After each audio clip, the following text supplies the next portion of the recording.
اعوذ باللہ من الشیطان الرجیم بسم اللہ الرحمن الرحیم الحمد للہ رب العالمین وصلی اللہ علی محمد وآلہ الطاہرین.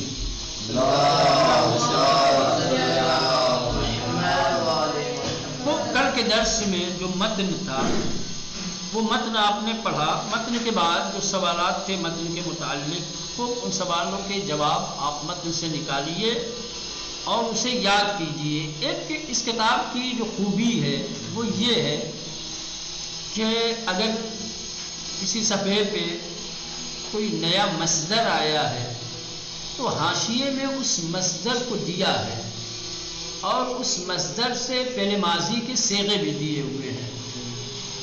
ٹھیک، ماضی کے صیغے دیے ہوئے ہیں. یہ آپ کے لیے بہترین چیز ہے. آپ چاہیں تو بہت سارے مصادر یاد کر سکتے ہیں. ٹھیک، اور ان مصادر سے مختلف افعال بنائے جا سکتے ہیں. یہ تو فعل ماضی ہے. میں نے جیسا کہ کہا تھا آپ حضرات کو بتایا تھا کہ فارسی میں فعل مضارع بنانے کا کوئی خاص قاعدہ نہیں ہے بھی تو وہ بہت سخت ہے. سمجھ رہے ہیں، سماعی ہے یہ. سمجھ رہے ہیں، آپ کو کس مصدر سے فعل مضارع کیسے آتا ہے یہ جاننے کے لیے یا تو لغت کی طرف مراجعہ کرنا پڑے گا، ڈکشنری دیکھنی پڑے گی فارسی زبان کی، یا اہل زبان کے یہاں دیکھنا پڑے گا کہ اہل زبان کس مصدر سے اس کا مصدر کیسے استعمال کرتا ہے، پھر آپ کو ایسے ہی کرنا ہے. تو یہاں مصدر دیا ہوا ہے، مصدر سے فعل ماضی دیا ہوا ہے، مضارع نہیں دیا ہے. تو مضارع میں آپ کی رہنمائی کر سکتا ہوں. آپ پوچھ سکتے ہیں کہ مولانا صاحب یہ مصدر خوردن، اس کا ماضی آیا ہے خوردن، مضارع کیا ہے؟ یا نشستن، اس کا مضارع کیا آتا ہے؟ برگشتن، اس کا کیا آتا ہے؟ دعوت کردن، تشکر کردن، ہے نا. یہ کردن والا تو جتنا آتا ہے می کنت لگا دو. ٹھیک، کیا ہے یہ جو ڈبل والا آتا ہے جیسے تشکر کردن، دعوت کردن، تو یہ کردن کو ہٹا دو، دعوت اسی کی جگہ پر می کنت لگا دو، دعوت می کنت، مضارع ہو جائے گا. تشکر می کنت، یہ جہاں کہیں بھی می کنت آتا ہے نا. خورد می کنت، ملاقات می کنت، گفتگو می کنت. تو یہ کردن جہاں بھی آئے، ٹھیک، کردن اکیلا نہیں آتا کبھی. کردن ہمیشہ بصورت مرکب آتا ہے کسی اور کلمے کے ساتھ. اس سے پہلے حتماً کوئی ایک اور کلمہ ہوگا. ٹھیک، اس مصدر سے اگر مضارع بنانا ہو تو جو پہلے والا کلمہ ہے اس کو اسی جگہ پہ رہنے دیں. یہ جو کردن ہے اس کو ہٹا کر کے می کنت لگا دیں، بس ہو جائے گا مضارع. جیسے دعوت کردن، دعوت کو اس کی جگہ پہ رہنے دو، کردن کو ہٹا کے می کنت لگا دو. دعوت می کنت، دعوت می کنند، دعوت می کنی، تشکر می کنت، تشکر می کنند، تشکر می کنی. ٹھیک، گفتگو می کنت، گفتگو می کنند. ٹھیک، یہ کردن والا تو حل ہو گیا. یہ کردن جہاں کہیں بھی آئے اس طریقے سے. باقی اور دوسرے جو افعال یاد دیے ہوئے جیسے خوردن، خوردن سے کیا آئے گا؟ می خورد. کیا آتا ہے مضارع؟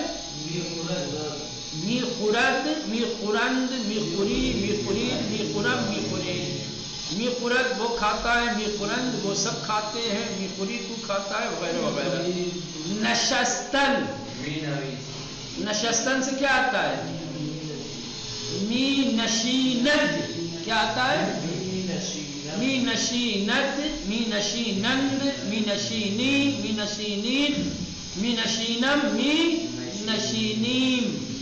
می نشینت وہ بیٹھتا ہے. او روئے صندلی، می نشینت وہ کرسی کے اوپر بیٹھتا ہے. وہ سب زمین پر بیٹھتے ہیں. آنہا روئے زمین، می نشینند. ٹھیک، تم ٹیبل کے اوپر بیٹھتے ہو. تو روئے میز می نشینی، وہ سب فرش کے اوپر بیٹھتے ہیں، قالین کے اوپر بیٹھتے ہیں، آنہا روئے فرش می نشینند، ٹھیک، میں چٹائی پر بیٹھتا ہوں، میں من روئے حسیر می نشینم، ٹھیک، تو آ گیا می نشینت، ایک لکھ لو تب بھی ایک سے باقی سیگے آپ بنا سکتے ہو، می نشینت، برگشتن سے،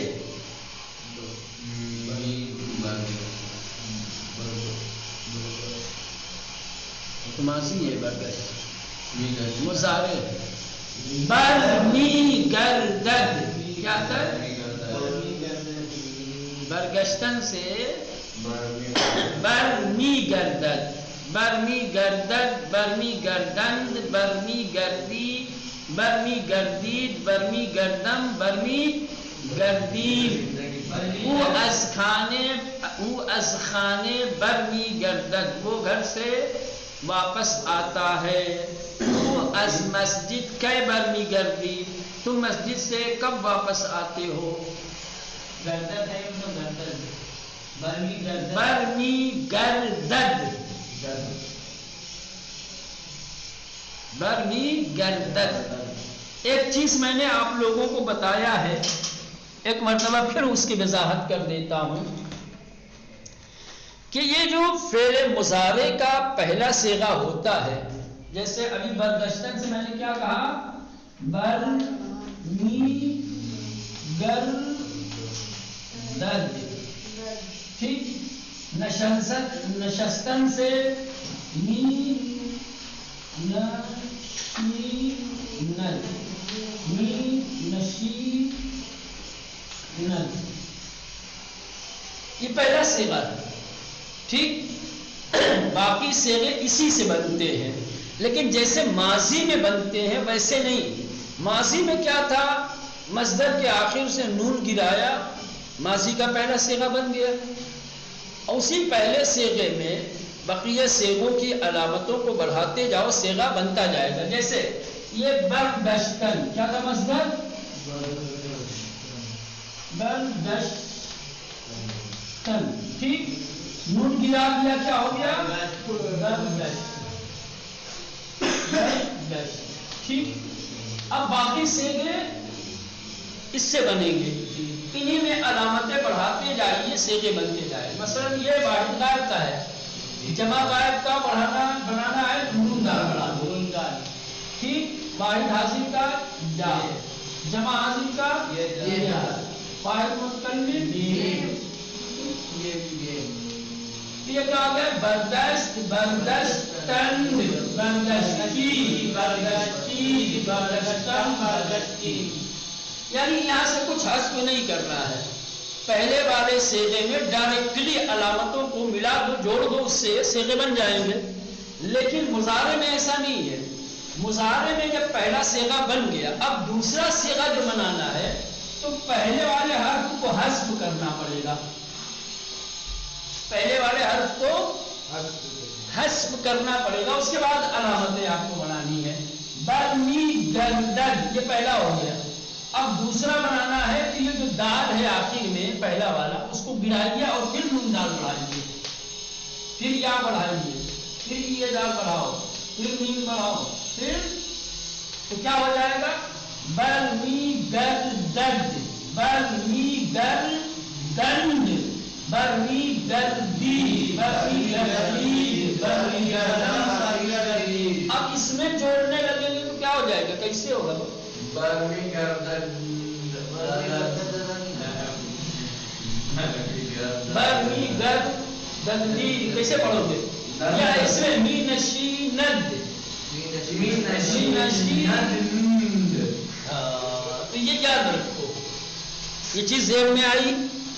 دیکھیں جب مصدر سے فعل ماضی بنایا جاتا ہے تو طریقہ کیا ہے؟ مصدر کے آخر سے نون گرا دو، مصدر کے آخر سے جب نون گرا دیں گے تو پہلا صیغہ واحد غائب کا سامنے آ جائے گا، جب پہلا صیغہ ماضی کا سامنے آ جائے گا باقی 5 صیغے اور جو بنانے ہوں گے وہ اسی پہلے والے صیغے سے بنیں گے، ٹھیک ہے نا؟ اسی پہلے صیغے کے آخر میں صیغوں کی جو علامتیں ہیں، مثلا کی جمع غائب کی علامت نون دال، واحد حاضر کی یا، جمع حاضر کی ای دال، واحد متکلم کی علامت میم، جمع متکلم کی یہ۔ انہی علامتوں کو جب آپ پہلے والے صیغے کے آخر میں جوڑ دیں گے تو صیغے بنتے چلے جائیں گے، ٹھیک۔ لیکن مضارع میں، ٹھیک، جب مضارع کا پہلا صیغہ آپ کے سامنے آئے گا تو بقیہ صیغے اسی سے بنیں گے، لیکن ایک کام اور زیادہ کرنا پڑے گا آپ کو ماضی کے مقابلے میں۔ ماضی میں کچھ حذف نہیں کرنا تھا، خالی علامتیں بڑھانی تھی، لیکن مضارع میں آپ پہلے صیغے کے آخری حرف کو پہلے حذف کریں گے، پھر علامتیں بڑھائیں گے، تب صیغے بنیں گے۔ سمجھ میں آیا؟ ہاں، جیسے اب یہ می نشی ند، اب دوسرا بنانا ہے می نشی نند، می نشی می نشی نی، می نشی نی، می نشی نم، تو کبھی بھی اگر میں پہلا صیغہ آپ کو بتا دیتا ہوں، آپ کو بقیہ صیغے اگر خود بنانے ہوں تو اس طریقے سے بنائیے گا کہ جب دوسرا صیغہ بنائیں تو پہلے صیغے کے آخری حرف کو، باقی تمام میں ایسے ہی رہے گا۔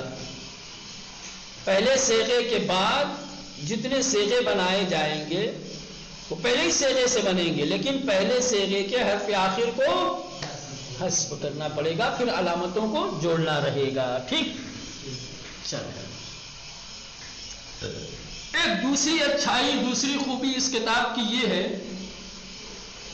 کہ فارسی زبان کے جو مصادر ہیں، کچھ مصادر عام ہیں، سمجھ رہے ہیں، اس کے لیے کوئی قاعدہ قانون نہیں ہے کہ وہ کیسے استعمال ہوتا ہے، کہاں استعمال ہوتا ہے، ٹھیک۔ کچھ مصادر ایسے ہیں جو خاص لفظوں کے ساتھ استعمال ہوتے ہیں۔ جب آپ کو اس مصدر کے کسی بھی زمانے میں لے جا کر کے کوئی سا بھی صیغہ استعمال کرنا ہو تو اس خاص لفظ کے ساتھ ہی استعمال ہوگا، تبھی جملہ صحیح ہوگا۔ اگر وہ لفظ نہیں لائیں گے اس مصدر کے ساتھ یا مصدر کے صیغے کے ساتھ تو جملہ غلط ہو جائے گا۔ یہاں بتایا ہوا ہے آپ کی کتاب میں حاشیے میں کہ کون سا مصدر کس حرف کے ساتھ استعمال ہوتا ہے، کس مصدر کو کس حرف کے ساتھ استعمال کیا جانا چاہیے، اور وہ حرف کہاں آئے گا یہ بھی بتائے، جگہ بھی بتائیے۔ جیسے مثلا راب دعوت کر، اب یہ جو دعوت کردن ہے دو حروف کے ساتھ استعمال ہوتا ہے، ایک را اور ایک بے۔ جس کو دعوت کی جائے، جس کو دعوت کی جائے اس کے بعد را آئے گا، اور جس چیز کے لیے دعوت کی جائے اس کے بعد بے آئے گا۔ وہ بے کے بعد پہلے بے لائیں گے، پھر وہ جیسے کہیں گے من شمارا، من شمارا بے سبحانے دعوت کردم، میں نے آپ کی ناشتے پہ دعوت کی۔ من شمارا، اب را لانا ضروری ہے۔ کس کے لیے دعوت کی، کس چیز کی دعوت دی؟ بے سبحانی، ناشتے کی۔ تو ناشتے سے پہلے بے کا لانا، اس کے بعد دعوت کر جو صحیح ہوگا، ویلا دعوت صحیح کر صحیح نہیں ہوگا۔ میں شمارا دعوت کر دوں، میں نے آپ کی دعوت دی، کس چیز کی بھائی؟ بے سبحانے، بے نہار، بے چائے، چائے کی بھی دعوت ہوئی، ٹھیک، یہ ہو گیا۔ ایسے را آمادے کر، آمادہ کردن، آمادہ کردن، تیار کرنا۔ اب جس چیز کو تیار کیا جائے اس کے بعد را آئے گا، کیا آئے گا؟ را، اس کے بعد مصدر آمادہ کردن آئے گا۔ مثلا کہیں گے من برائے شما غذا را آمادے کردم، میں نے آپ کے لیے کھانے کو تیار کیا، را آئے گا، آمادہ کردن جب استعمال ہوگا تو را کے ساتھ۔ من غذا را آمادے کرنا، من چائے را آمادے کرنا، من شما را برائے مباحثے آمادے کرنا، میں نے آپ کو مباحثے کے لیے تیار کیا، را آئے گا۔ اسی طریقے سے را پہن کر کو بچھایا، پہن کر دن، بچھانا، جس چیز کو بچھایا جائے گا اس کے بعد را آئے گا. من حسیر را پہن کر دم، من سپرے را پہن کر دم، من چادر را پہن کر دم. را کے بغیر آئے گا تو غلط. من حسیر پہن کر دم، من چادر پہن کر دم، غلط. من فرش را پہن کر دم، من حسیر را پہن کر دم. از پذیرائی کر، از پذیرائی کر، مہمان نوازی کی، خدمت گزاری کی، یہ از کے ساتھ آتا ہے. کس کے ساتھ؟ مثلا میں نے آپ کی مہمان نوازی کی، میں نے آپ کی مہمان نوازی کی، کیا کہیں گے؟ من از شما پذیرائی کردم، من از شما شما از مہمانان پذیرائی کردید، آپ نے مہمانوں کی مہمان نوازی کی. جس کی مہمان نوازی کی جائے اس سے پہلے از آئے گا. ٹھیک. ایسے ہی شکر کرنا، جس کا آپ شکر ادا کر رہے ہیں اس سے پہلے از لائیں گے. جیسے من از طلبہا تشکر کردم، میں نے طالب علموں کا شکریہ ادا کیا، تو طالب علموں سے پہلے از لانا پڑے گا. من از طلبہا تشکر کردم، طلبہا از استاد تشکر کردن. فرزند از پدرش تشکر کرد، بیٹے نے اپنے باپ کا شکریہ ادا کیا. تو جس کا شکر ادا کیا جائے یہ شکر کردن حرف از کے ساتھ آتا ہے. ٹھیک ہے مولانا؟ اب یہ بڑی باریک باتیں ہیں، لیکن اگر آپ لوگ توجہ دیں تو یہ باریک باتیں بھی کوئی بہت مشکل نہیں ہے، آسانی کے ساتھ ذہن میں محفوظ کی جا سکتی ہیں. لیکن یہ ہے کہ اگر یہ چھوٹی چھوٹی باتیں آپ لوگ یاد نہیں کریں گے، ان باریک باتوں کی طرف توجہ نہیں دیں گے، تو غلطی کا امکان ہمیشہ رہے گا. چلیں از پذیرائی کرد کا ایک دو مثال بتا دیجیے دوبارہ سے. مثلا شما از مہمانان پذیرائی کردید، آپ نے مہمانوں کی مہمان نوازی کی.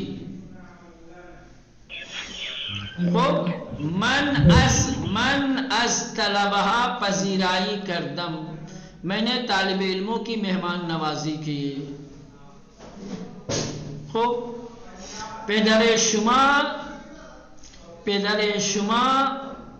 از زیارت برگشت و شما از او پذیرائی کردید، آپ کے والد زیارت سے واپس آئے، آپ نے ان کی مہمان نوازی کی.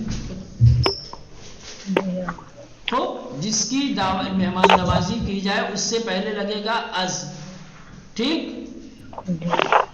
من ظہر از مادرم پذیرائی کردم، میں نے کیا ہے دوپہر میں اپنی ماں کی مہمان نوازی کی. تو من دیشب از دوستم پذیرائی کردم، میں نے کل رات اپنے دوست کی مہمان نوازی کی. ٹھیک. واضح ہوا؟ جی. چلے مانند نمونے جملے بگوئید. اب یہاں نمونے دیا ہوا ہے، اسی نمونے کی طرح آپ کو جملہ بنانا ہے. تو پہلے تو آپ نمونے کو سمجھیے، نمونہ کس طریقے سے دیا گیا ہے. نمونہ ذہن میں اتر جائے گا تو باقی نیچے اسی نمونے کی طرح ہی آپ کو جملے بنانے ہوں گے، آسانی سے بنا سکتے ہیں. من پدر و مادرم مسافرت. ٹھیک. اب یہ تین الگ الگ کلمے تھے، من پدر و مادرم مسافرت.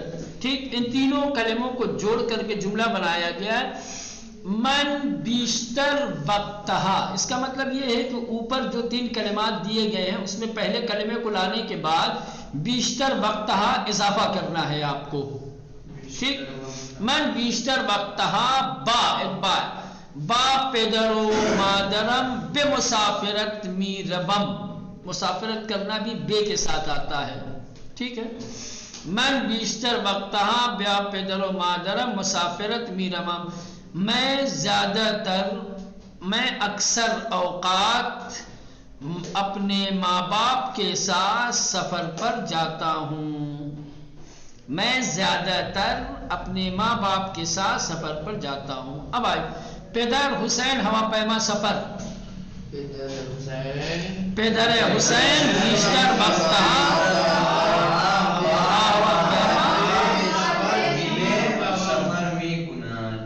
بے سفر سفر کردن آتا ہے، سفر پہ جانا الگ ہوتا ہے. بے سفر می رود، کہو سفر می کند، یہ بھی کہتے ہیں سفر می کند یا بے سفر می رود. ہاں پدر حسین بیشتر وقتها با هواپیما سفر می کند یا بے مسافرت می رود.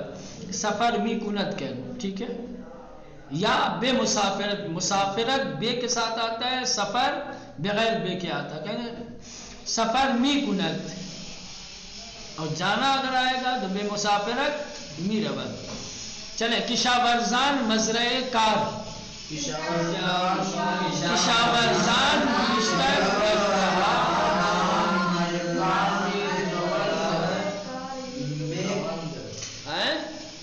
بے مزرعہ یا در مزرعہ کار کنند.